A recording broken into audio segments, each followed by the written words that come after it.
Thanks for joining us for this brief tutorial on prayer. My name's Daniel and I'm Senior Pastor here at Trietsch, and I'm grateful that you want to take some time and energy devoted to prayer time. Before we begin, let me just offer some words of wisdom about some things we want to do when we pray. One is to find a comfortable position. Another is to get rid of any distractions like phones or tablets or televisions or even conversations for that matter. And certainly to be cognizant of your breathing and the ways in which you want to connect with God.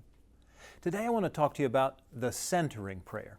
This is a fascinating ancient prayer that is really unlike any other prayer. It really doesn't involve words or image or perhaps really even thoughts. The concept behind a centering prayer is that we find ourselves centering our breathing and our lives and our thoughts and our hearts on God's presence. Not asking for anything, not seeking anything, not trying to create anything, but rather just making room in the center of our hearts and lives for the presence of God. So I want to encourage you to consider ways that you could do that. Calming yourself, centering yourself, and trying to find time and space just with God. One of the resources that the centering prayer uses is to consider a word that helps connect you with God, like God, or Jesus, or Father, or Abba, or Lord. Or maybe even a word that is a concept about connecting with God, like love, or mercy, or grace, or peace. And we use this one word to help us when that natural inclination that in the silence of our heart and mind, we begin to think about things.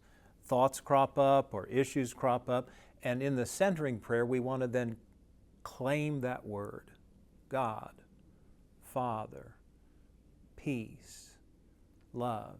Every time these things come up, and the point is not so much to repeat the phrase, but rather to use the word to help redirect our thoughts to center us on this relationship with God. So I invite you into the centering prayer that doesn't use words or thoughts or image, but rather simply helps us to center on God's presence for many moments at a time where we can find God's peace or love or grace or mercy. I invite you sometime to set aside 15 minutes for centering prayer, using nothing but one word to keep you centered on the very presence of God in your life. Thanks for joining us for discovering yet another way to pray with God.